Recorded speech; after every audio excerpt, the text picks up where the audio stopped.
Your Honor, I will freak the fuck out.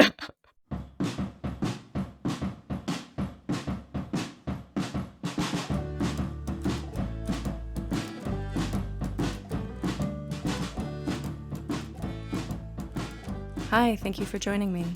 I'm Hecate, and this is Finding Okay, a healing podcast for survivors of sexual assault and abuse. I'm here today, again, with my sister, Chie. Hello. Chie has joined me a few times before. Welcome to Season 2, Chie. Thank you. It's very exciting. Yeah, it is. And now it's time for...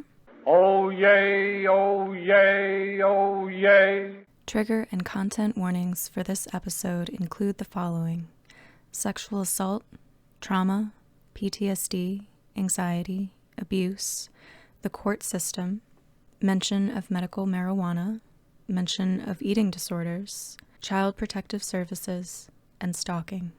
Please check in with yourself and make sure you're all right to continue. We both had, I don't know about you, but I kind of considered it my worst case scenario going into every jury duty summons that I receive. My worst case scenario is always, what if I'm interviewed for or selected for a jury on a sexual assault case? And then it happened. And it actually happened to both of us. So I wanted to discuss what that experience is like. Yeah, I think it's a really good topic and something that I was very worried about going in to my first time on jury duty as well. And yeah, it's exactly what happened. So I think having something out there that people can kind of listen to would have been really helpful for me in calming those fears as far as what's the process like. You know, when do I bring up these issues kind of thing. Are you able to kind of walk me through what your experience was like? Generally, you know, I got the jury summons in the mail and I had never gotten it before. So it was like, this looks very official and scary. What did I do? Didn't realize you had never done it before. No, I had never gotten it before. So I got this thing in the mail that, you know, was from like the courts. And I was like, and I think it said like jury summons or something. And I was like, the time has arrived. You know, You found me. You found me at last. I somehow made it through, 30 years of life without this happening. I don't know. I've received them like 5 different times. That's awesome that you didn't. I think it must be side note, there's that whole John Oliver episode of Last Week Tonight that's talking about jury selection and just like how weird and inconsistent it is in our country. So anyway, it's I found it really interesting to learn a little bit more about that as far as, you know, who's being selected from different states. And I guess I think it was Connecticut, they had a huge issue of just like some counties were just not put in the pool like at all. Yeah. And so it's just like a huge thing that we need to address. There's a lot of racial divide in certain counties in Connecticut. That's pretty problematic. Yeah, exactly. I think that was part of the point he was making, is that you can't just leave entire counties out because, you know, it's supposed to be a jury of your peers, and, you know, that's a huge issue. But anyway, yeah, so I got it in the mail. It had, I think, a date that you had to report on. And so I let my employers know, hey, I have jury duty this week. And, you know, they were supportive and also like, oh, you poor thing. Yeah, it's one of those just like human commiseration things where, you know, if your employer isn't a dick about it and just sort of blaming you, which can happen. But for the most part, humans interact in terms of like, oh, I'm sorry, that sucks. We all hate this. And, you know, I was actually kind of a little excited to do it because I had never done it before. And so I was sort of the nerd person who's like, I get to do my civil duty and maybe make a difference in the world. Yay. Yeah. Starry-eyed Girl Scout. I'm going to participate in the justice system. Oh, wait, it's terrible. But yeah, I had, you know, sort of that wide-eyed idealism. Yeah, that sort of idealistic viewpoint of, you know, everything's fucked, but maybe my little drop in the hat will somehow ripple goodness out Yeah. into the world. And, I don't know. It is what it is. Pollyanna's gonna make a difference. Yeah. So you went there on your day. Yeah, and it was just, I think, more awkward than anything else because Yes.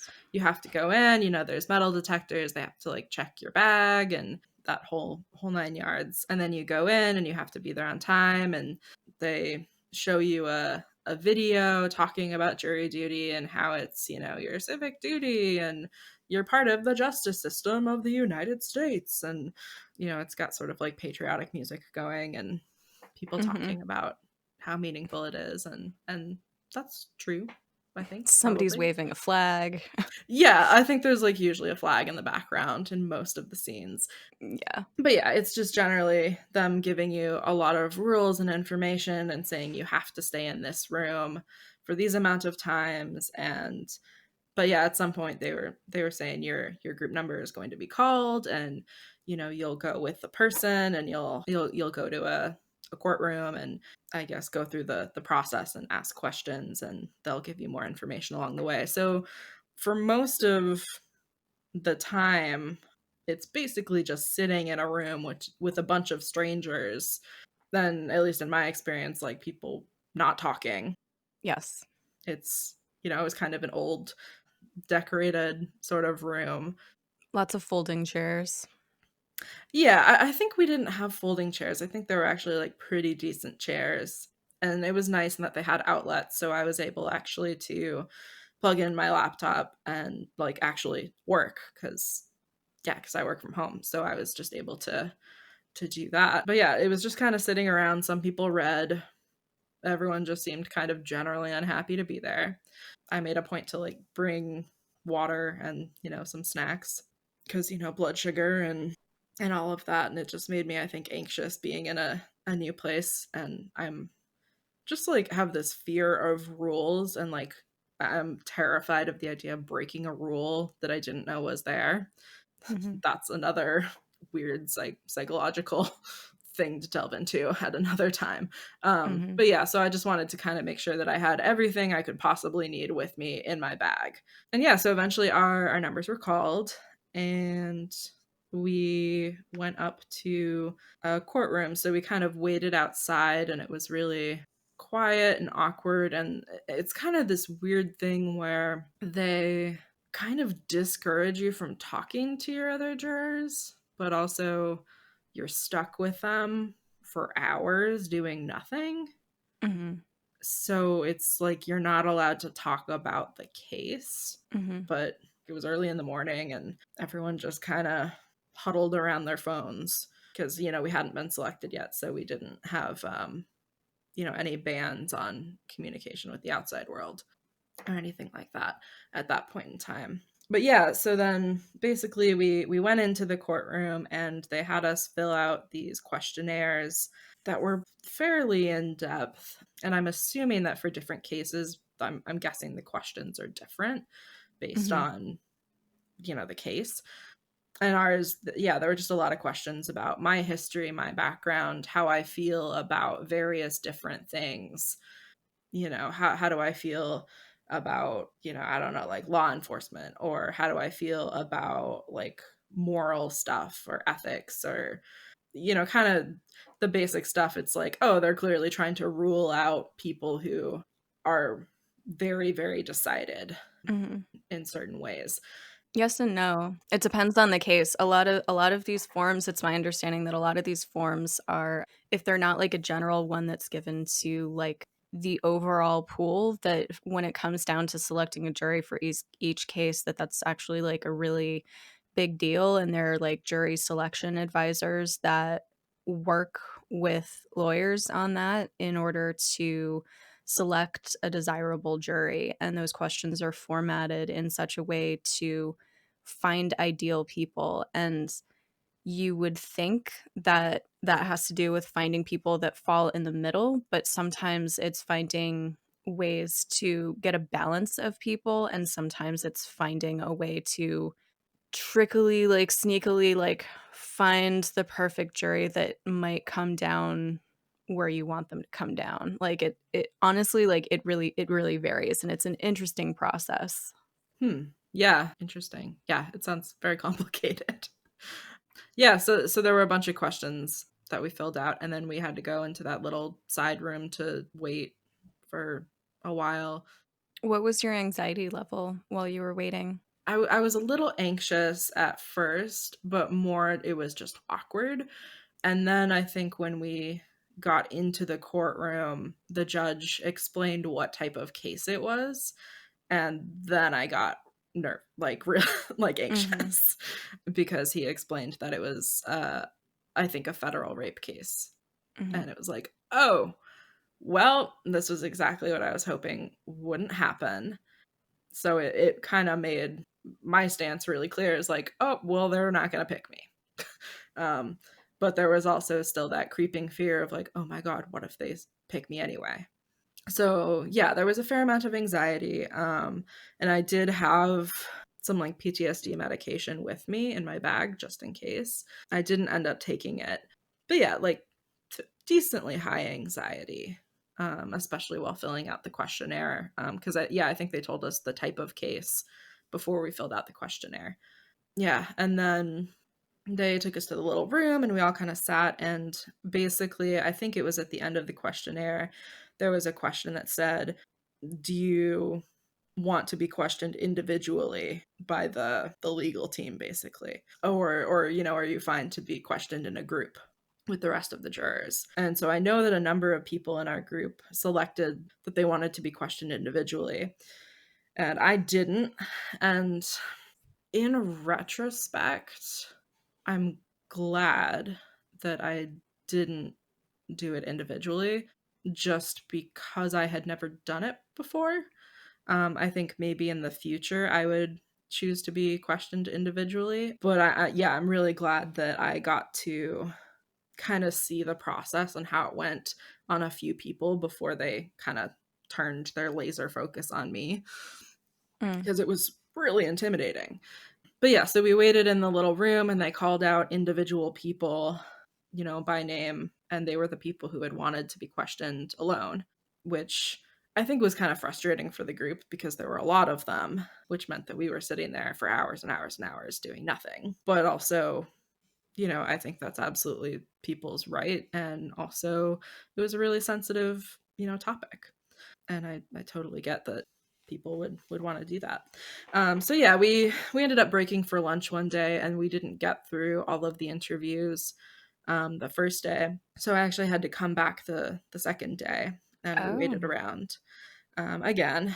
And then when they were done with all the people who wanted to be questioned individually, they brought the rest of the group out together into the courtroom and had the legal counsel questioning us, by name, so individually, but with everyone else present.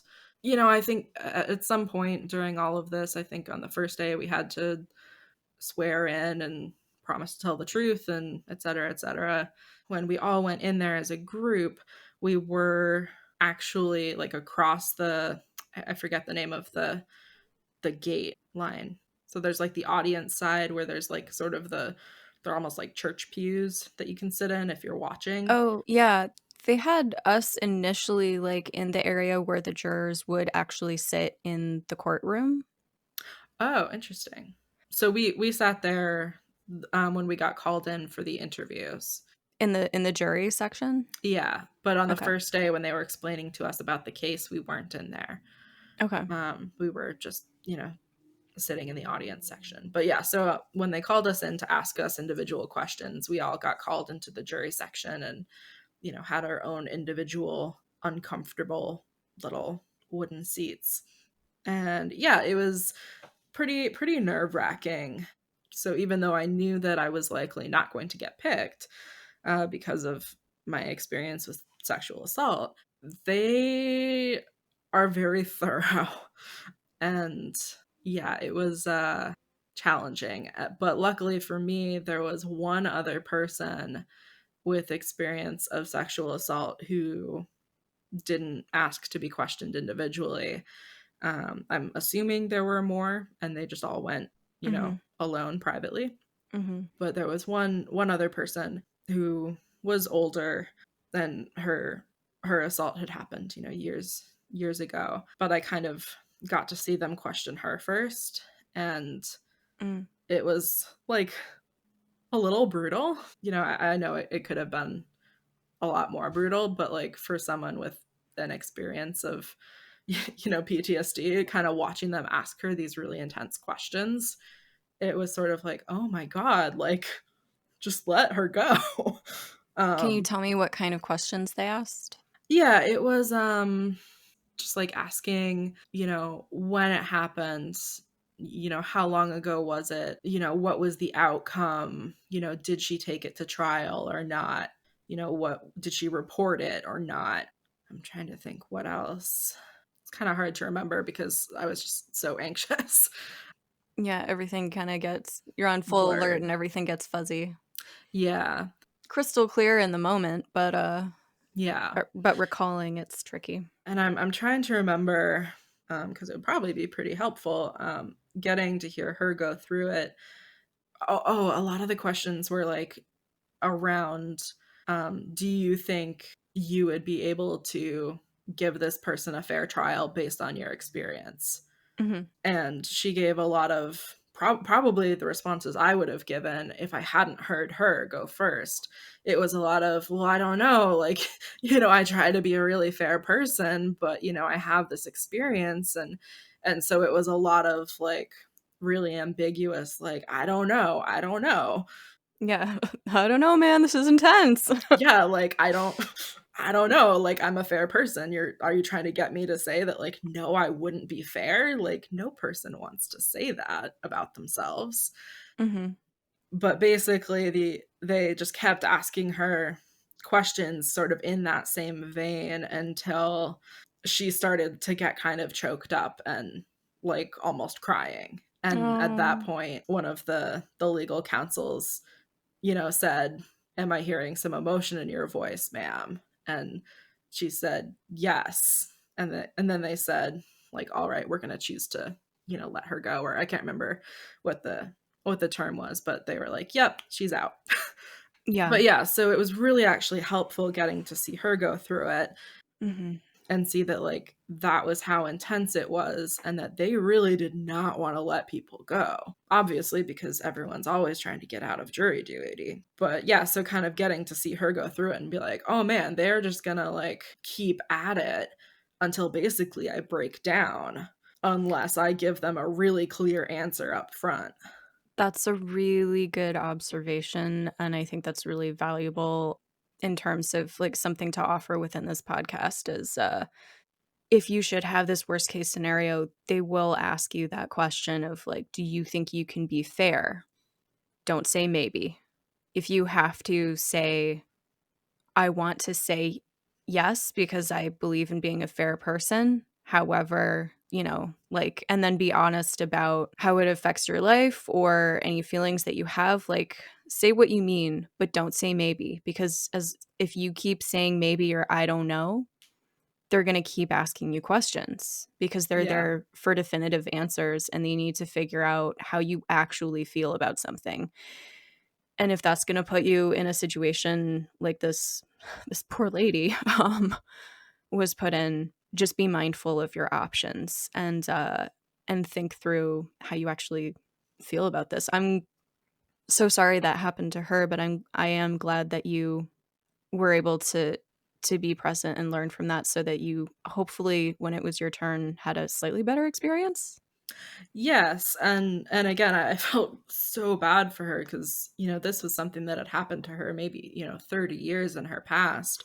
Mhm. And, clearly it still had this effect on her, and she was calm and collected and, obviously at the beginning felt grounded and stable enough in herself to not feel that she needed to be questioned alone. Mm. And still it rattled her eventually. And so I am really actually grateful to this woman, whoever she is, wherever she is in life, because it really was helpful. Because eventually when they got around to me, they were asking the same questions. And so I ended up saying almost exactly what you said just now, was basically, I believe absolutely in fairness. I want to be able to give this person the fair trial that they deserve. But I've done a lot of research into, sexual assaults and rape. I know that it is statistically underreported. And I personally had an experience of sexual assault that I chose not to report or to take to trial. So, in my opinion, I don't think I can give this person the fair trial that they deserve. Wow, okay. Which, like, you know, is how I feel. And that so one of the things that I found most jarring and very difficult is that the defendant is in the room during this Yes. process. Yes. There was this person sitting at this table watching me get questioned, watching all of us get questioned, and basically having this person staring at me while someone's asking me, can you give him a fair trial? And having to look this person, in the eyes, maybe not right as I'm saying it, but, like after I'm done talking, looking at him and basically saying, like, I can't, like, I think you did it. I'm sorry. I'm sorry, not sorry. Like, sorry, not sorry. But, like, knowing what I know, I think you probably did it. Like, Yeah. and Sir, statistically, you are probably a rapist. yeah, like, and again, like, I don't want to not be fair. I should not have been on that jury, and I'm glad that I wasn't.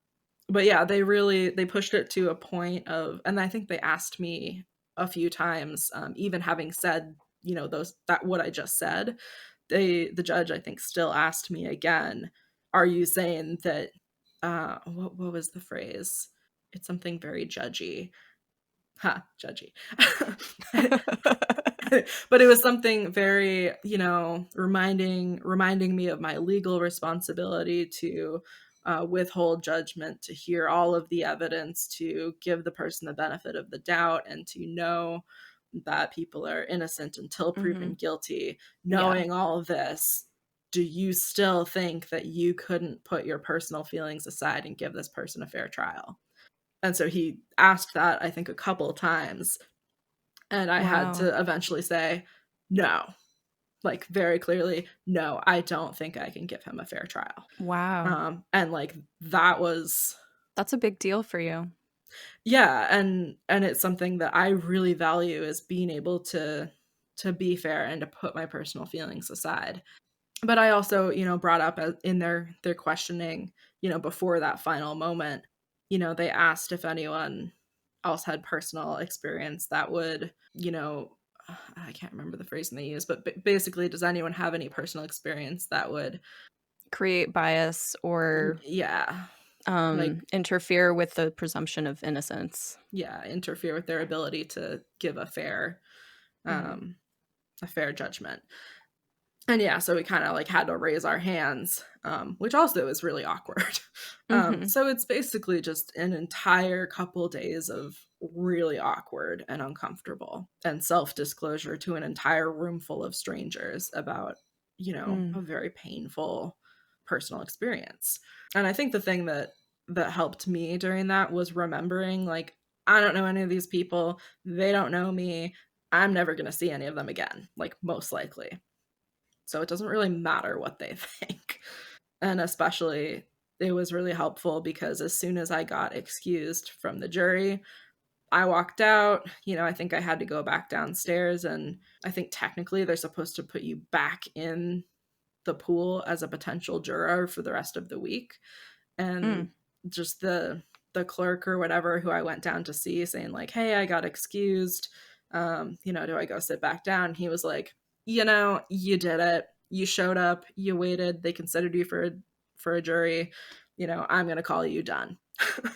And it was like, That's oh, thank you. interesting. That must be like a weird state thing, because in my state, once you show up, even if on like the initial questionnaire you answer something that like 100% makes it inappropriate for you to be on the jury. Like the first time I ever went to jury duty, I knew somebody that was an expert witness, and it was a psychiatrist that had done something awful, that had been working with adolescents when they shouldn't have been, when they didn't have proper credentials, and they said the most horrific, traumatizing things to me in a time of great trauma. And they showed up as an expert witness like a decade later, and I said, like, yes, I know this person, blah blah blah. Like, in my opinion, they shouldn't be practicing. You know, just 100% leaned into that bias and was like, fuck this person forever, and they dismissed me.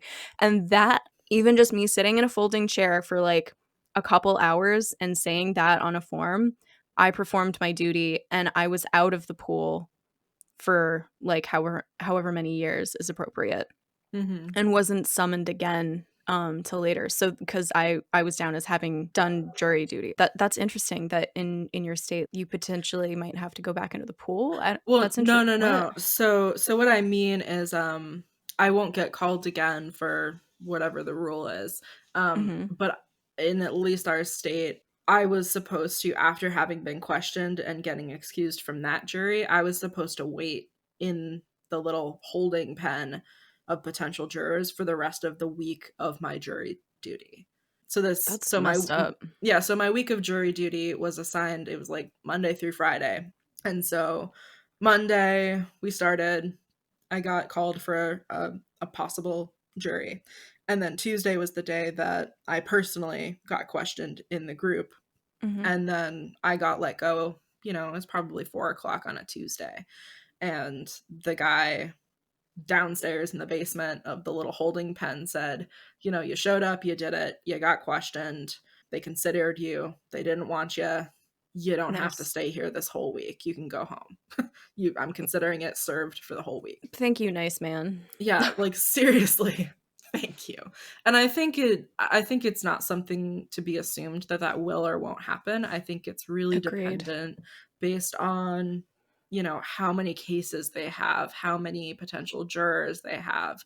I think if they had a lot more cases and not enough jurors, I think they absolutely would have had me wait and Mm-hmm. possibly go to a different one. So I think it really was just luck of the draw and a nice man. I've never been called in for an entire week. I've only ever been called in for a single day of jury duty, which obviously can turn into weeks or months Months, depending on the yeah. situation. Yeah. Yeah, I have a friend, a good friend of mine, who she has some pretty intense medical difficulties, and they wanted her on this jury so much that they tried to insist that she reschedule like 40 doctor's appointments to be on their jury for a month. I remember that. Yeah. And she was just no, No, no, that's unreasonable. it is. It's um unhealthy. It's what are you yeah. doing? And they were like, yeah, they were basically like, is there some reason you can't do this? And she's like, yep, I have a lot of doctor's appointments. Well, how many do you really have? 40. Like, and you really can't reschedule them? No. like, you try rescheduling that many doctor's appointments. It's ridiculous. Yeah. She's probably been waiting Yeah. for months for them. Yeah. Anyway, but yeah, and I get it. Like, a lot of people are trying to get out of jury duty who, Mm-hmm. you know, just because they don't want to do it, which, I think that doesn't necessarily right. Like, if you are going to get paid for it, which again, not everyone does, or the rate is so much lower than, what you would be doing at work, at least for that selection process. Yeah, I think for like 2 days of sitting waiting, I think I got like $20 or something. That's what I got the first time. I think, like maybe 60 this last time that I went in. It was somebody who, as I was checking out, they said, like, I'm going to go out of my way to try and get you 80. And I was like, thank you. They were like, you were here almost the whole day. Like, your time is worth something, and you were questioned, and, you know, so I was like, Oh, thanks. So that's it was really somebody nice. who was really being sweet. How were you after you left? It was difficult. I definitely felt rattled, and it was a really weird experience walking out of the courtroom while everyone else was still seated. Mm-hmm. Um and that, I think, to me just felt really intense because, again, I had just shared something very personal. And actually, funny thing is, I think that they were faster to dismiss me than the other woman because of the fact that my assault was more recent, and Mm-hmm. because I upfront said this happened, you know, like I did the math ahead of time and I said, you know, this happened, what was it, like 6 years ago or whatever it was at the time. And I think I gave the number of months too, which, like, I don't know if that helped, but I kind of wonder if it did, if I was like, it was 6 months or it was 6 years and 3 months ago.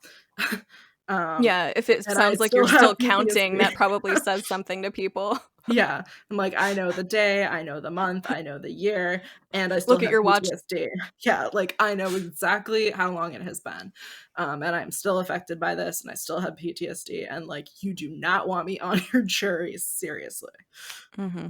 Like there is a very real chance I would just like break down and, you know, have flashbacks in your courtroom. Is that what you want? I'm thinking no. Did you kind of say, did you say that? Did you mention that you had PTSD? I mentioned I had PTSD. I didn't mention the whole like I will I will lose it in your courtroom thing, because that's, you know, like maybe taking it a little Your Honor, I will freak the fuck out. yeah. Yeah, because you know, you want to be respectful. Yeah. Honestly. But no, like I did mention, I think when they asked me, you know, whatever the question was about like what's your personal experience that, you know, would hinder a fair judgment, or whatever the phrase was, it was like, well, I was sexually assaulted 6 years 3 months ago, or however long it was, and I still have PTSD, and I'm being treated for PTSD. And I think that may have helped, just being really upfront about like, I have a diagnosis, I can give you paperwork on this, like Mm-hmm. seriously. But I would say even if you don't have, you know, a doctor that you can fall back on, I think, you know, it's still just really, really helpful to be able to own that, even though it's really intimidating to do it in front of a bunch of strangers. You know, at the end, basically ended with me saying, no, I don't think I can be fair, basically, which was really challenging personally for me to say. Yeah, I think the judge asked the defendant's counsel if they wanted to excuse me, and it just felt like being x-rayed the entire time. Mm-hmm. Like they're really watching you, they're really watching everything about you, from the way you sit to, you know, your Micro expressions, mannerisms, body language. Yes. everything, like the tone of your voice, you know, is there any shake, like where does it raise, where does it lower, you know, how confident are you, and what are you saying, and it's just all these tiny little things. And it just was this person staring at me, and it took her like a couple moments before she answered. So even though the judge was like, you know, basically the way it sounded to me is like, do you seriously want her on your jury? It's like, it really like, you know, and I don't, maybe I'm reading too much into it, but it just kind of had that sound of like, really, like do you want to excuse her? Like I would. um, and yeah, like they just took a minute, and they were just looking at me as I'm like waiting with bated breath, you know, making eye contact with them. And it felt like a weird sort of challenge, like, and on a very like primal sort of level of like, Mm-hmm. this woman was looking at me and I was looking back at her, and like trying to stay grounded but feeling really anxious, and just sort of like, you know, talking about this stuff, and, you know, nervous system just amped up. And yeah, just she just took a few moments, then was like, yeah, we'll excuse her. And it was just like, oh, oh. Yeah, and then I had to get up and like walk out of the little gate and walk through this very quiet courtroom of everyone else sitting down, and go out the doors into like empty hallways that were really quiet. And yeah, so I went to the bathroom first, before going back, because I was just feeling really rattled, and just like, you know, took a moment in a bathroom stall, just being like, whew, like breathing, and just sort of like, I can't remember, I might have cried a little bit, but yeah, just kind of like letting my nervous system like chill a little bit, because it was really intense. Yeah. And yeah, then after that, I went back downstairs, and it was kind of anticlimactic. The guy said I could leave. So, yeah, then I left.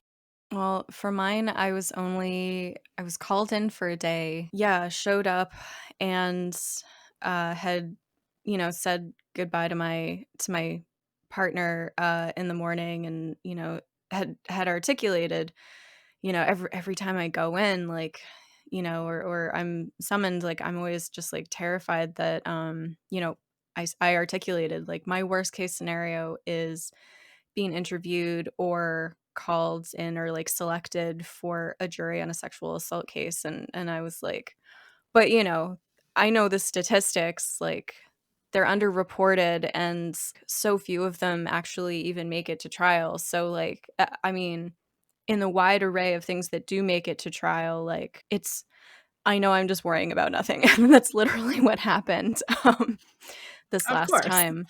Yeah, and it was a lot of waiting around in rooms. That experience of being in an elevator with strangers, except in folding chairs in various rooms. So that same experience of being in like the entire day's selection of jury. So a couple hundred people or something like that, maybe less. I'm not good with numbers. An auditorium of people watching the patriotic flag waving information videos, and then being cut down into smaller groups. And I think we like took an elevator and went down, and like these little hallways into the deeper into the system. And we're alone sitting in a room, and then eventually we were led into like the courtroom, which is straight out of a movie. Everything's hardwood, and you're sitting where the jury would sit, and we were told what the case was, and it was a federal sexual assault case that involved a minor, and the defendant, as you said, was in the room, and it was a man, and you're left just kind of staring at him, and so many thoughts go through your head, so many thoughts. And I just remember when he said what kind of case it was, my whole body froze, and just like every muscle just tightened up. I think I like stopped breathing for a second, and then just like forced myself to like take a breath in or like let a breath out. But I'm aware that if anybody was like really close to me, it like could have sounded like a really controlled gasp, which isn't ideal. um, but was just like, I just went completely rigid and was just sort of like, oh fuck, this is actually happening. God damn it. And then you realize what kind of courtroom you're in, and you're like, oh shit. And you realize who that person across from you might be. And it's intense. There was no like group or individual thing that I can recall. We were all just like sent back out into the room, into the tiny room to like wait together, and then we were called in individually to be interviewed.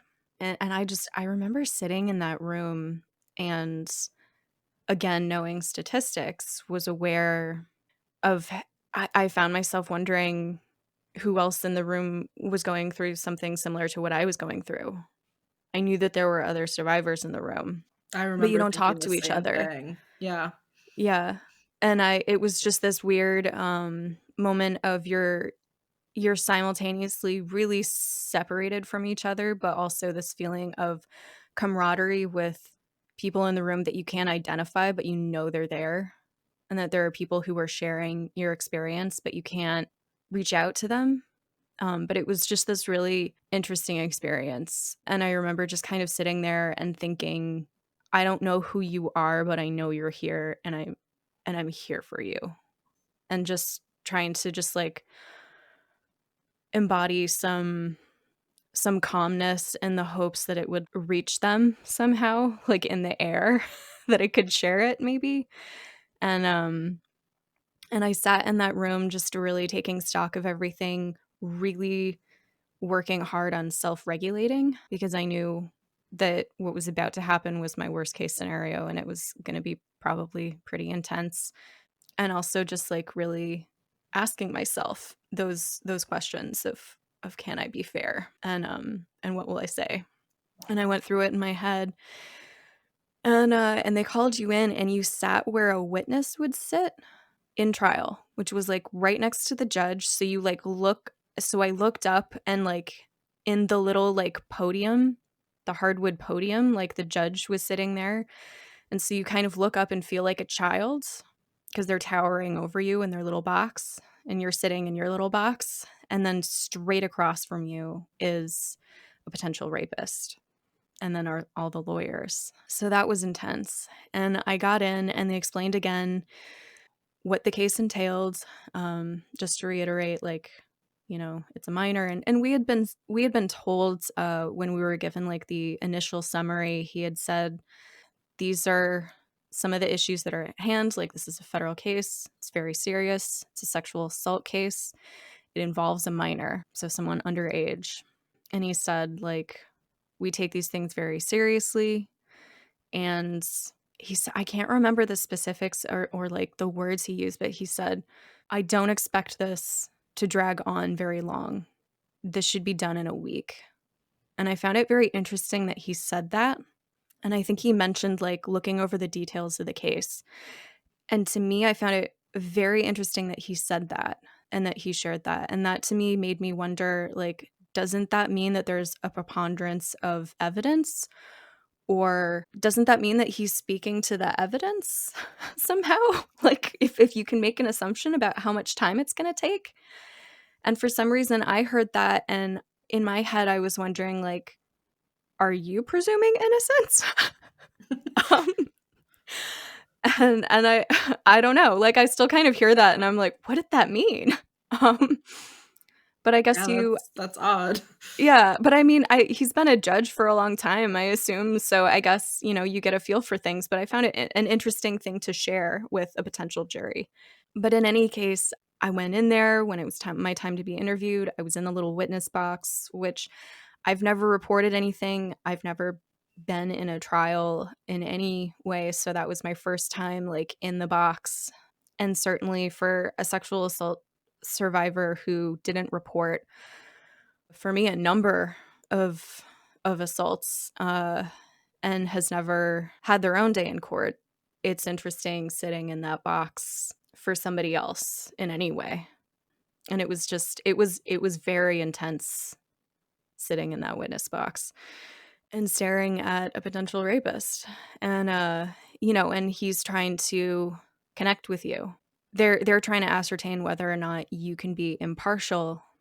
He's there, and he's using that time, in this case it was a cis man, whatever their gender is, but that defendant is there, and that's time that they can use to try and sway a jury, even if subconsciously. So he was trying to make eye contact and look as innocent as possible and make use of the time that he had to look as human and innocent as possible. And that's just whether they're guilty or innocent, that's something that most people would use that time that way. Like, I don't think of that as being necessarily incriminating. That's just a fact. They're going to try and make a connection with you, usually. So that's intense. Having them look at you and trying to forge some kind of connection or sway you in some way or make like an emotional connection with you as you're speaking. So that was intense, but they did ask me, have you or anyone that you know or are close to experienced sexual assault? And I said, yes, I have. And he said, okay, I know this is a delicate subject matter and it's very emotional, but I need to ask, what were the circumstances? And so I had to go through it. And I said, and this is where therapy really helps, because you're able to just run through it bare bones clinically. If you're able to just say XYZ happens without getting sucked into details or reliving it, that's really helpful, because that's what I had to do. I had to say, well, when I was 14, I was in a 3-year-long abusive relationship that involved multiple sexual assaults. A year or two later, I had another relationship that ended in a sexual assault. And then a few years after that, I was stalked and molested by a monk in another country.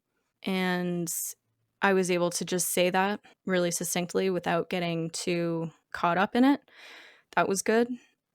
So my adrenaline is through the roof and my heart is pounding and all systems on red alert. But at the same time, I'm very calm and collected and professional, and that's what I'm going for, is maintaining composure. And so I was able to say that, and he said, "Oh, I'm sorry that happened." And I said, "Thank you." It was some years ago. I think he asked how long it had been, and I said the last incident was in 2006. I think I may have been asked about, like, how was I doing, or like I said, I'm doing well. I've done a lot of work with it. I've done a lot of therapy. Basically, like, I don't know.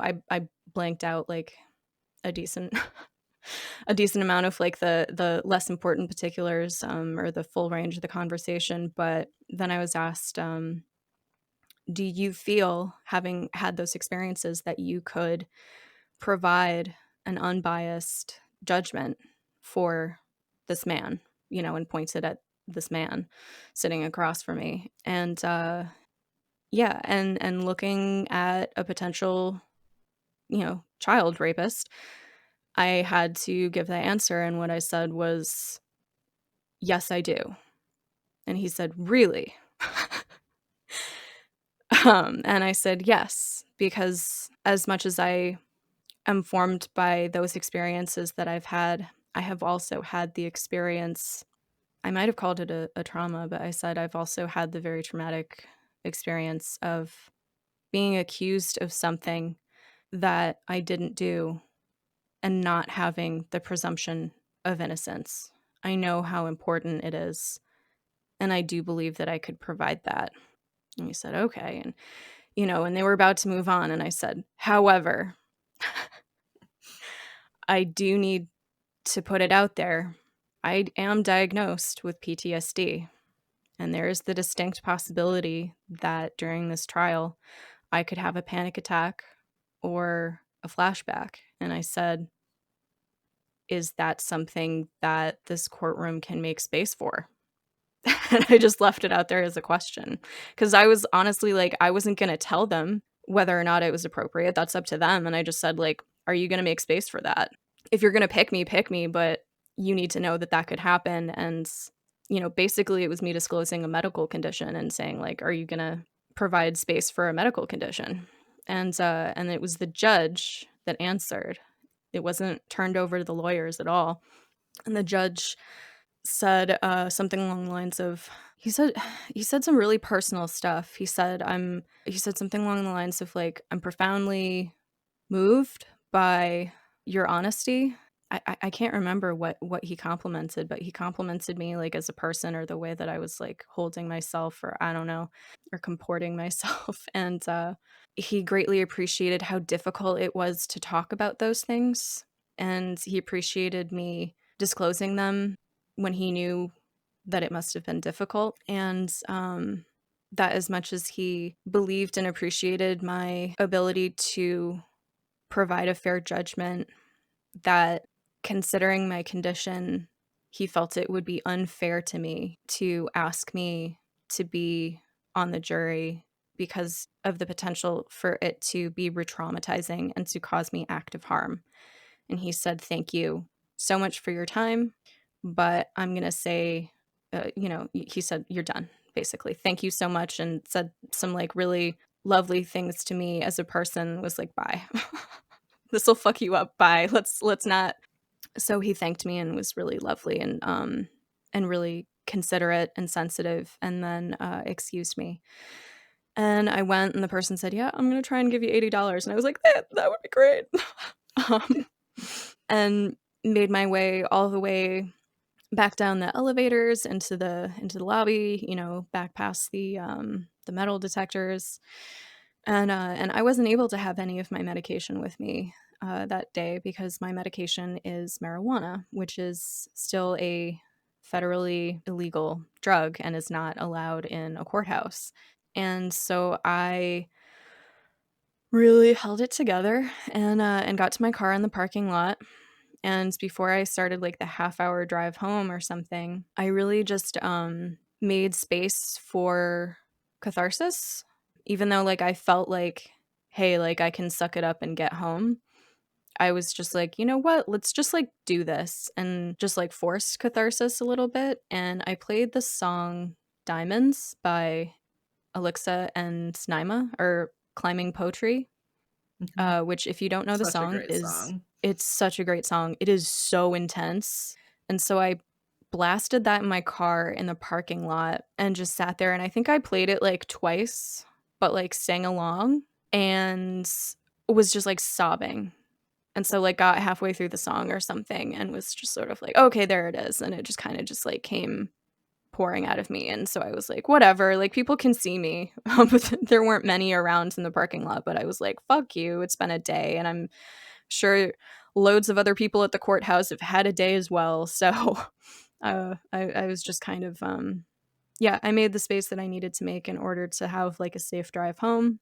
And in order to just, you know, when I had to interact with my family again, so that I could have already had some kind of release. So I gave myself the release that I needed, and just really processed all the feelings that had been building up in all my muscles, and through just hours of red alert.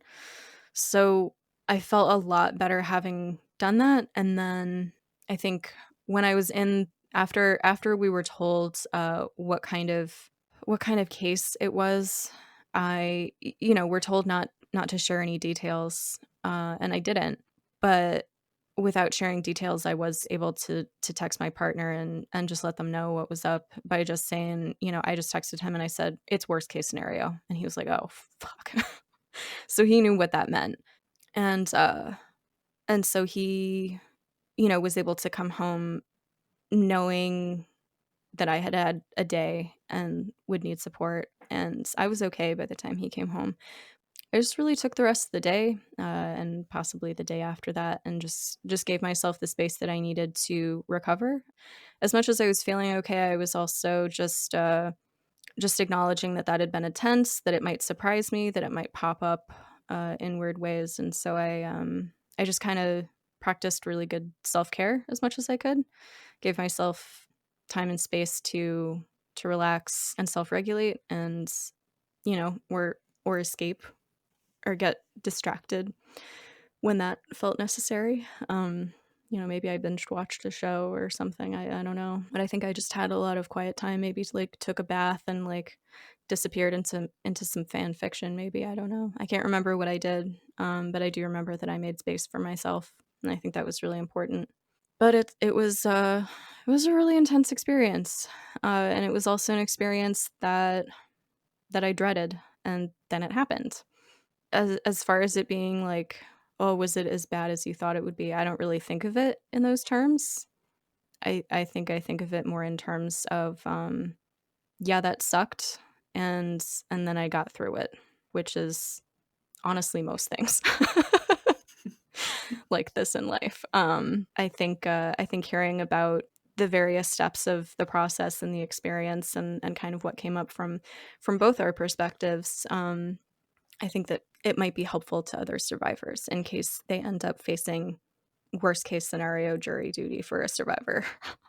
Well, thank you for sharing. That sounds very intense. It's just interesting, like hearing the similarities and also the differences, and that, you know, I think it's way more intense that you had to sit in the box, Hmm. whereas we didn't do that. And I wonder, maybe that's something that they did with the people who they were interviewing, one like individually. But yeah, very very interesting. And I expect that that would have been much more challenging if I had done that, because there was sort of the strange feeling of, you know, sitting, you know, we had our own little chairs. They're not like benches or something in Hmm. the jury section, but it was still, I was surrounded by other people. Even if I felt really isolated, I still kind of had that feeling of like there's people around me who are also on edge, you know, for different reasons. But yeah, it felt less isolating. Still isolating, but less so. Hmm. Um, but yeah, I think the thing that kind of stood out to me as you were talking was you said something about how you related to the experience having been a person who never reported any of your assaults. And that was something that I also remember noting at the time, was that strange, just that relationship of being in a courtroom for a case. And actually my case was also involved a minor. um, I forgot to mention. So yeah, intense stuff. I'm sorry, can I just clarify? When you say your case involved a minor, do you mean your experience of sexual assault or No, the case that you were asked? Okay. yeah, the case that I was asked to interview for jury Mhm. as a potential juror. Yeah, I believe the plaintiff was a minor, so was not present in Same. the proceedings. So it Yeah. was literally just the legal teams, the judge, and the defendant, which yeah was an interesting dynamic in the courtroom. And I Mhm. can't really speak to how it would have been if, say, it had been a plaintiff who was in the room. I imagine that that would be a whole different level of challenging. If it's that kind of situation, I think they avoid having them in the same room with the defendant as much as possible, recognizing how challenging that Trauma. is. Yeah. Yeah. Yeah. Anyway, it was just interesting to me. And you mentioned just thinking of being in that space in the courtroom, and it being something that you had never done for yourself. And my situation was a bit different. Just I was at a different stage of life, and had, I think, a lot more support than you did surrounding my recovery and just healing from the assault. And yeah, it was a very strange experience being in that environment in a courtroom, because I did seriously consider pressing charges Mhm. after my sexual assault, and I thought very hard about it and decided not to, mostly just because I didn't want to put myself through that additional trauma, Mhm. and also honestly because I didn't have a lot of faith in the court system around sexual assault cases. And I honestly thought that it would be a lot of additional trauma for myself with probably an unsatisfactory outcome that likely wouldn't make me feel any better. That was a part of my decision as well. Yeah. So, and again, I have no idea how it actually would have been, and that's not saying that, like, I don't necessarily recommend that that's what other people should do. I think it's a very individual choice. Mhm. Um, I think Agreed. with pros and cons both ways. But yeah, it was a very odd experience to get, forced into this situation where I had to be in this courtroom talking about something very personal, very traumatic, when it was something that I had purposely chosen not to do for myself. And I still had to be in that room talking to these strangers Mhm. and basically, tell them I chose not to report this. And they didn't really delve into it. I think the woman who had gone before me had reported it, so it was on record. Mm. I think she said. So I just included that when, they asked for the details, and, I said, like, it was unreported. And I think the judge kind of clarified, like, you didn't report it at the time. And I said, yep, yep. Mhm. Regarding the abusive relationship when I was still young, because I was a minor at the time and so was the person that assaulted me, I did actually, at one point when I got more serious about insisting to my parents that, or our parents, that it had been a sexual assault, that there had been things in the relationship that weren't right. And it was after the end of the relationship, but regarding sexual assaults that had happened earlier in the relationship. And that was something that I had disclosed since the first time. So the first time, I came home from a party and I said, "Hey, I need the morning after pill." And then, there was a whole conversation with my parents. I was 14 and I disclosed in that conversation. I said, "Well, I said no." And that was given space and it was questioned and it was discussed with the boys' parents. But then it was just kind of swept under the rug by everybody. and was never really explored or given, I think, the weight. And I think it was kind of assumed that it was a regretted sexual experience. And it was certainly something that fell into, the quote unquote, like, and this is a term that I use with disdain, but something that fell into the gray area.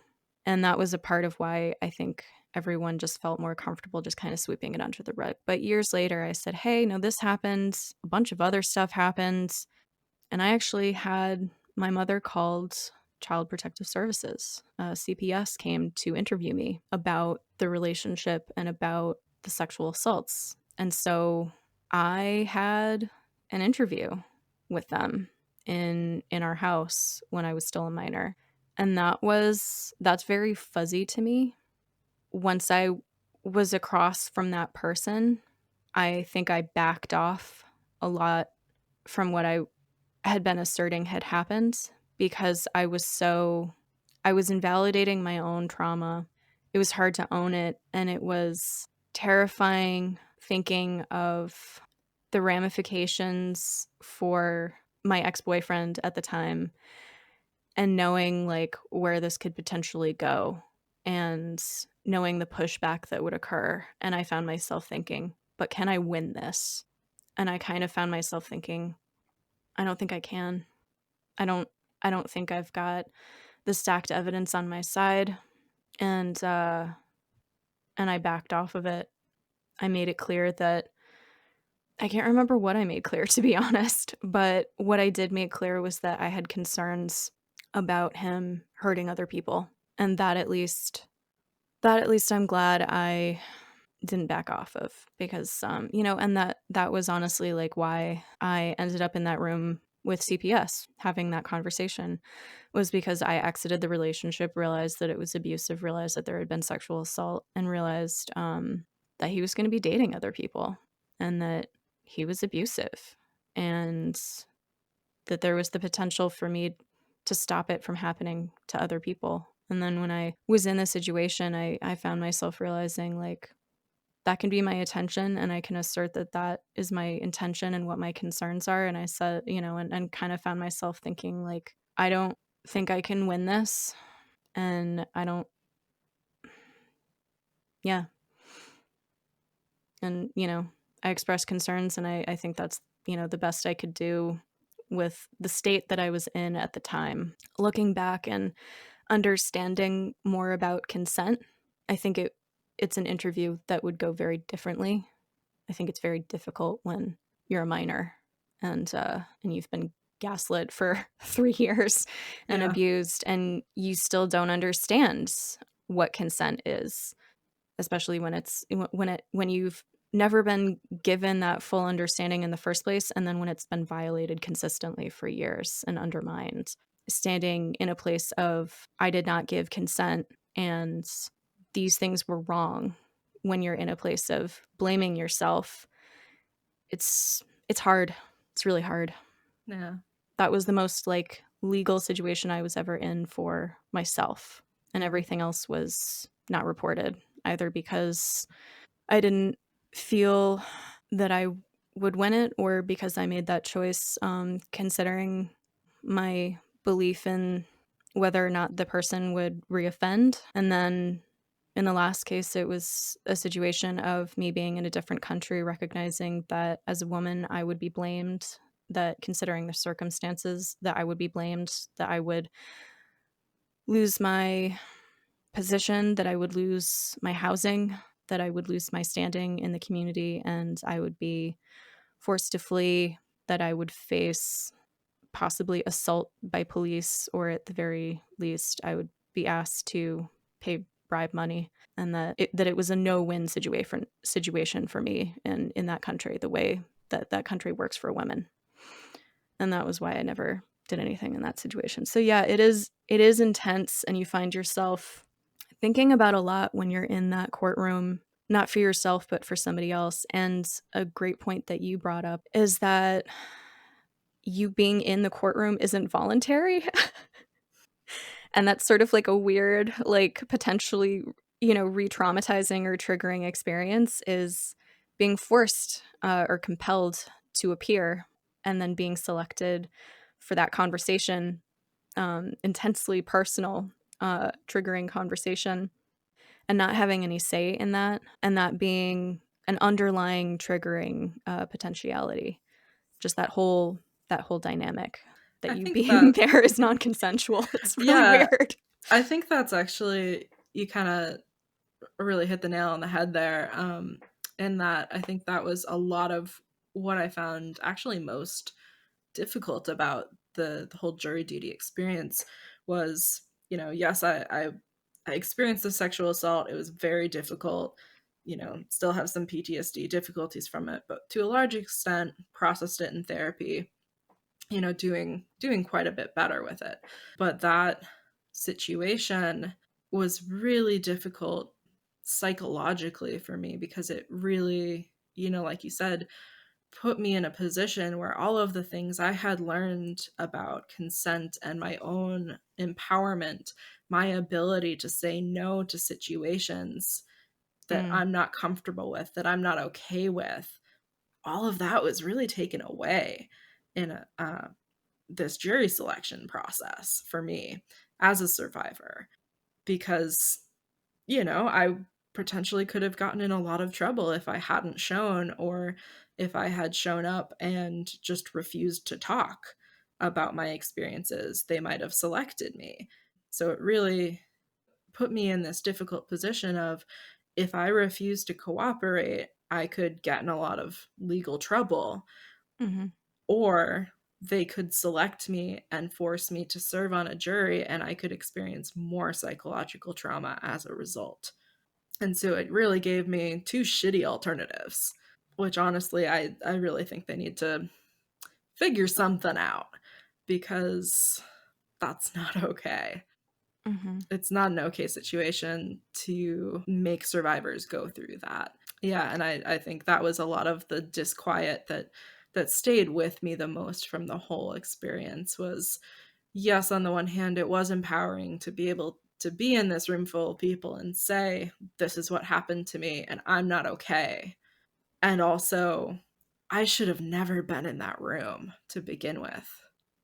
Because if I had had the option of saying on a questionnaire or to one person, not, a judge and a legal team, hey, this is something that's psychologically not okay for me. Because I did on the questionnaire write that I had PTSD. Like, they had this information already. Mm. I really do think that some sort of screening should happen. And I do understand that it's difficult, that people are constantly trying to get out of jury duty, and that, people lie. And there's some Yeah. people out there who would have no issues lying about having PTSD to get out of something they didn't want to do. Oh, that's a shitty thought. That's totally true. God damn. Yeah. No, I think honestly, I think that's why we get forced into these situations. And it's because Mm-hmm. there's shitty people out there who would lie about it. Mm-hmm. Which is why, they really force the issue with us, making us really defend ourselves and our own well-being. And I just, That's as a problematic. yeah, as a psychologist, I think that's incredibly fucked up. Mm-hmm. That we're in a country that makes people who have been victimized, who've been hurt by sexual assault, defend themselves so intensely in the justice system, like in a situation that's not even about their own experience. Mm-hmm. Like, that to me is not right. Mm-hmm. But obviously, our justice system has a lot of issues. That's just one more. Yeah. I wonder if there, could be a way to preempt it by giving people the opportunity to submit like doctor's notes, exempting them from particular cases or something like that. Mm-hmm.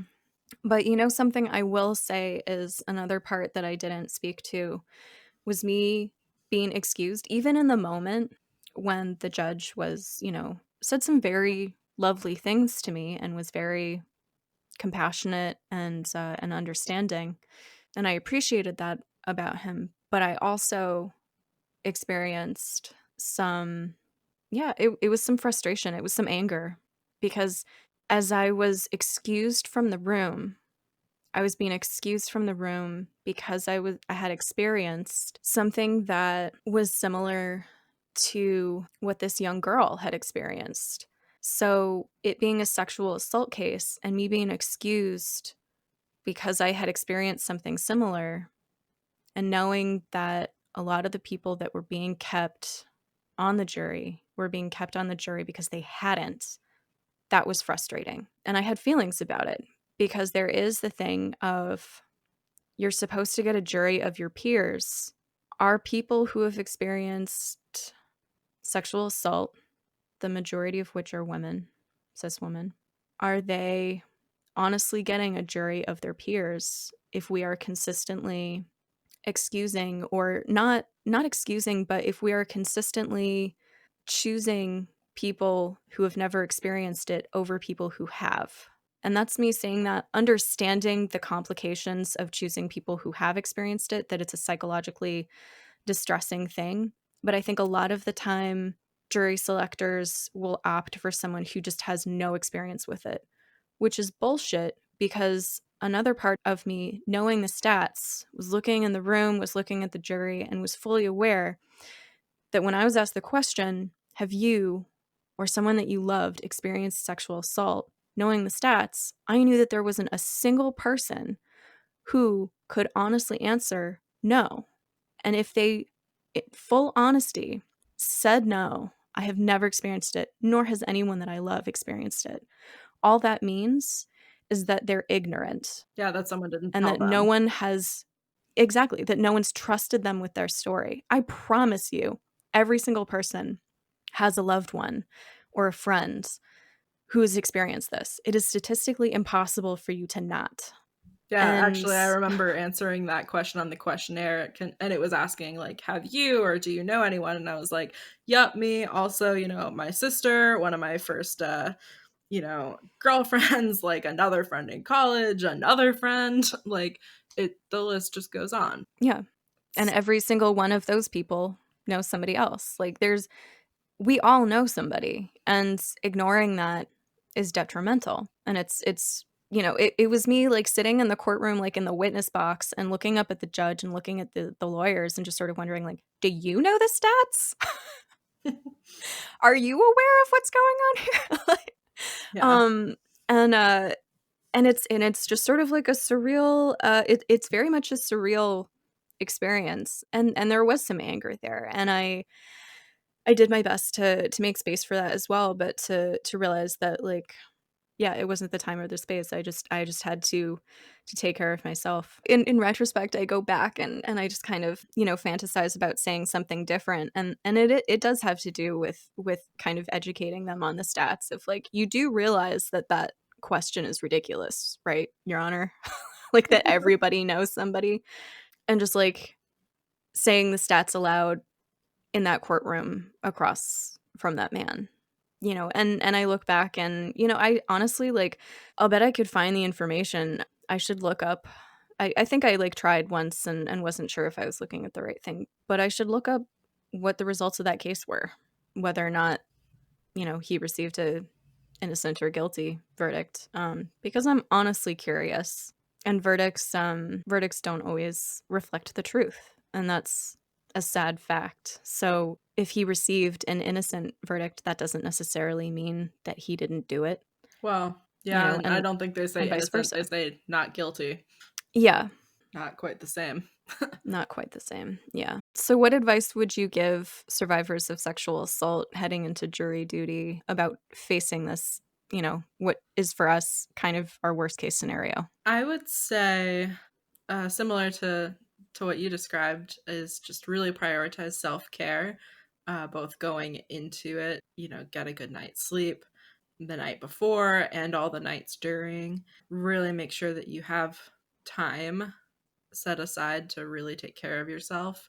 One of the things that I think of is have meals planned ahead of time. Mm, Have the food bought, know what you're gonna have for what meal. Just as someone with an eating disorder, that's something that anytime I feel stressed, that is the first thing that I just immediately forget about, and it is a lot. I mean, first of all, healthier, um, physically, but it's also, I think, emotionally easier for me to be present and process my emotions when my body has been cared for, both in the form of, fuel and also rest. I would say bring water, bring some snackage if that's something that they allow. Bring something to do because, yeah, it is a lot of sitting around and there won't necessarily be a lot of chatting. And if you do have PTSD and you have a medication that can help you, that you are legally allowed to bring into the federal courthouse, I would recommend having that on hand. Don't bring drugs. Don't bring things that are not federally allowed into a federal building. Kind of goes without saying. Yeah, and otherwise I would just say think about it beforehand. As difficult as it is, as traumatic a topic as it is, really think about, your worst case scenario if that happens. Think about some of the questions that we were asked and come to a conclusion that you can live with, something that you feel that you could say to a bunch of strangers completely on the spot under really stressful circumstances. If that means saying, no, I don't believe I can be fair, maybe practice saying it, because I found that really difficult, admitting that. That is hard for so many people. That's something that they find in jury selection, is that everyone wants to believe that they're fair. Everyone wants to believe that they could do that. We alone are unbiased, Yeah, which is everyone just wants to not believe true. they're unbiased. And if that's untrue, that's okay. It doesn't mean you're a bad person. Yeah. Like, Well, just and own your yeah, truth. Go in there and speak your truth, whatever it is. And whatever it is, it's okay. yeah. I think that's really good advice. I would say use that time that you're sitting alone in that room to keep calm and self-regulate in whatever way you need to do. I did some meditation, I think. I think I brought a book. So I was like, I'm probably going to be bored. And I got there and I was like, I am so not bored. This is woo. This is really intense. And so it was a lot of self-regulation, and it was a lot of me sitting there, and I took that time to just run through everything in my head and to really just ask myself, how do I feel about this? Can I do this? What am I capable of? It was a very high stress situation. I won't deny that, but I think it was manageable once I was there for me. And I was able to just feel my way through it step by step and be present for it and just be like, this sucks. And this is what I wish weren't happening. Like, this is what I dreaded, but it is happening. And just take it step by step and just recognize that if you are present and honest, that you're going to be okay. And that chance, for better or for worse, chances are they aren't going to pick you. And if they do, they'll probably only do it if you're ready, if everybody feels that you can do it. Well, and so one thing I'd like to make clear as well is that one of the phrases you just used is, think about what you're capable of. And something that I'd really like to stress is that it's not just what you're capable of, it's what is healthy and reasonable to be asked of you. And yes, this is a situation that is unavoidable, and that legally you have to show up. You have to be questioned, it's uncomfortable. And it's really distressing, at least it was for me, to be put in that situation where I didn't have a choice about who I wanted to share my story with, even if it was just a bare bones version. And that to me was really distressing, because that was a big part of healing for me, is that not everyone deserves to know my story. It's personal, it's mine, and that is a part of claiming my own power back from a powerless situation. And yes, the jury duty experience for me did stir some of that up. But just remember that, yes, legally you have to show up, you have to answer their questions, you have to be honest. But also, I really don't think it's fair of them to ask you to re-traumatize yourself. Mm-hmm. And I personally think it's really okay for you to bring that up. if if they're trying to put you on a jury that will re-traumatize you, I think it's completely okay to say that that is not all right for your mental health. Mm-hmm. Silent applause for literally everything you just said. Something that I've clarified lately, that's a question that I've been asking myself for years, but it wasn't really crystallized into words. But a part of navigating PTSD for me has been asking myself in this situation, which can be literally any situation, even if it's like, do I want to go to a party? Do I want to go to the social gathering? Do I want to leave the house? And it's asking myself, like, if I feel some discomfort, first of all, recognizing that you feel discomfort or anxiety. And then next, asking yourself, am I leaning into discomfort in a way that is potentially beneficial? Or am I putting myself in a situation of distress? And really starting to figure out which is which. Clarify for yourself when leaning into discomfort is healthy and when you're forcing yourself to enter into a situation of distress when you don't want to. And clarifying that for yourself ahead of time and choosing not to enter into situations that cause you undue distress. That's a big one. You know, if this should happen and you're sitting in that room and it's a sexual assault case, ask yourself that, is this reasonable for you? And like you said, not just am I capable of this, but is this healthy? And being able to sit, wherever you sit, whether it's in a group or in that super intense witness box, and say, this would be re-traumatizing for me, and find things like that to clarify. Yeah, I think answering questions like that, not just about impartiality, ask yourself whether you can honestly give a fair and unbiased judgment. Be honest with yourself, and then be honest and clear with the courtroom. Don't give maybes, because they'll keep pressing you and it'll get more uncomfortable, as we've learned from that kind woman, that poor woman. Thank you, whoever you are. A really rough day has now changed lives. I'll never know who you are. Thank you.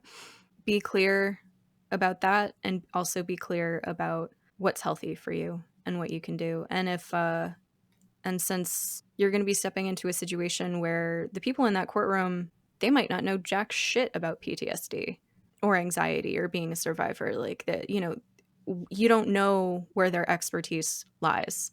You don't know how informed they are about XYZ.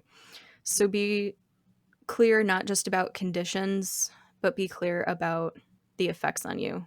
So when I said I have PTSD, I didn't just say that and assume that people understood what that meant. I said I could have a panic attack during the proceedings. And I stated flat out that possibility. And I said that because PTSD is different for everyone, and you don't even have to have a diagnosis of PTSD. Maybe you don't have that. Maybe you got a lot of anxiety. Whatever being a survivor is to you, however it affects you, be honest about how it affects you, and if it'll affect the proceedings, be honest about that, because those are clear and definite things that they can better understand. And also, if you are in a place in your life and you've had an experience of sexual assault, if you're at a place in your life where you do feel like you've done a lot of healing and you feel that you can be there and be part of that jury, I would absolutely encourage you to do that. If it, obviously, if there's no other hardship involved as far as finances or anything, if there's no other reason for you to not be able to be on that jury and you think that you would be able to do it, I would absolutely encourage it, because, as previously said, there's a lot of people out there with these experiences, and I don't know what the statistics are as far as getting picked for juries or not, but my guess, at least from the couple experiences that you and I have had, is we're probably not getting picked a whole lot. And it means Mm-hmm. that people ending up on juries deciding these cases are not necessarily going to be people who have direct experience with it. And that's not necessarily great either. That's problematic. That's a word that I lean on a lot because it just kind of acknowledges the complexity of the situation. Yeah. Yeah. There's a lot there. You were saying something about how you decide, like, whether to leave the house or not, or discomfort versus distress. Exactly. So when looking at discomfort versus distress, one of the things that I've personally found really helpful, because I've been, recovering from being in a cult and also dealing with some childhood abuse and trauma, and just the way that has affected, really everything about me, psychologically and neurologically as well. What's I've found really helpful has been looking at, who am I doing this for? Am I doing this for me, or am I doing this for someone else? Am I doing it because I think this person is going to get mad, or they're going to be sad if I don't do this thing, or, it's going to make this other person uncomfortable, or it's what they expect me to do? Or am I doing it because I don't feel comfortable, or I don't feel safe, or I need to rest, or, whatever it is? Who is the motivation behind my action? And am I working to actively take care of myself, or am I trying to take care of someone else first? That's a really great point. Thank you. Yeah. Yeah.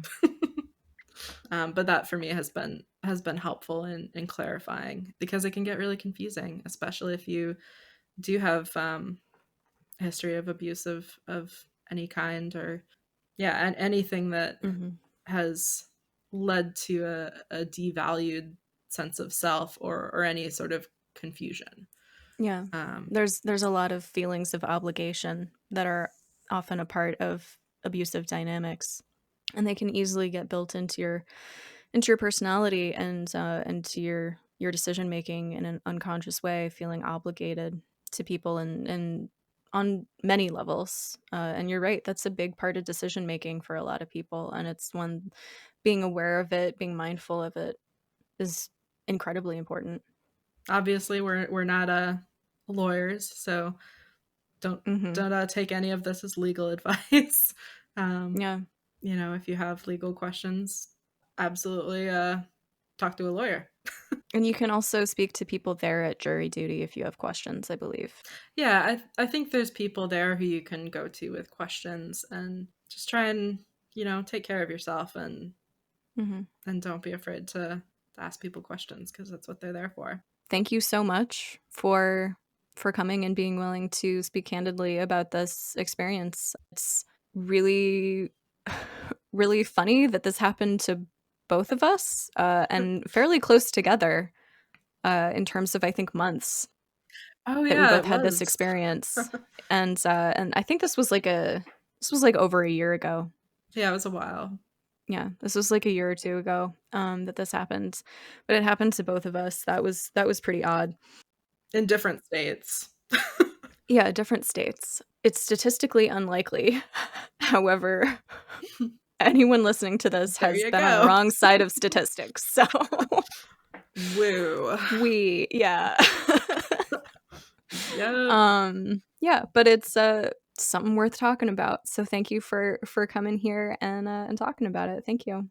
Yeah, absolutely. Thank you for having me, and I think it's a really great topic, and I wish that I had someone to talk about this with me prior to going in, because it was super nerve-wracking. Yeah.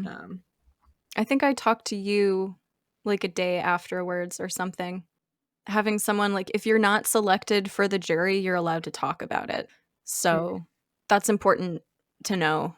So call somebody if you need to, and it's great to be able to talk to other survivors, or having other survivors that you can turn to in a case like this.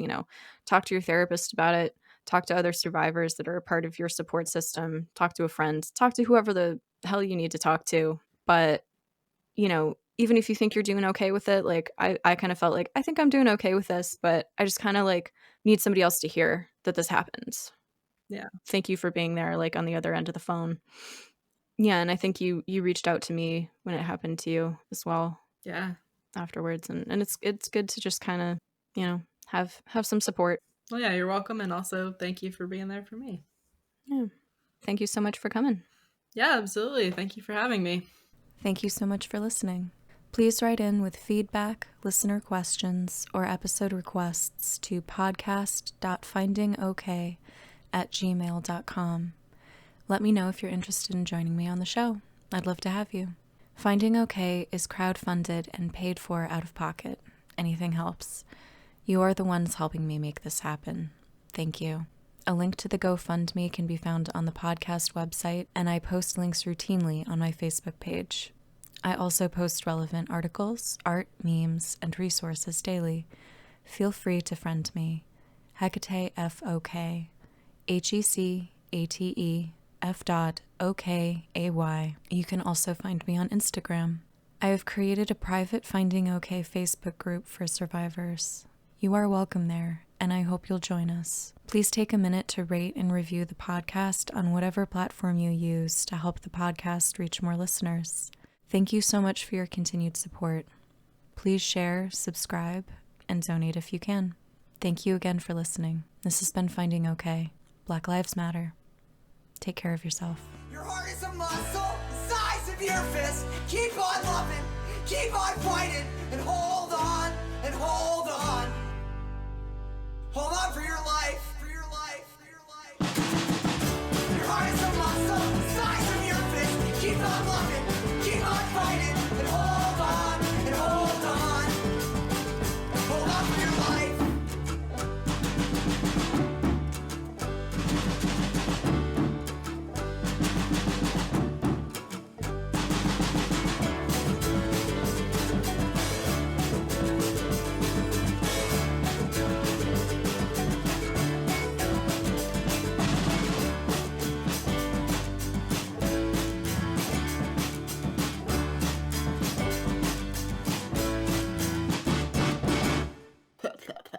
To survivors of sexual assault going into jury duty who may face a similar situation. Neither one of us nailed that.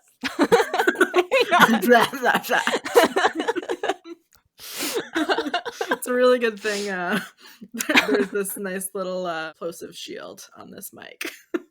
Oh, the pop filter? Yeah, exactly. Mm-hmm. Plah, plah, plah, plah.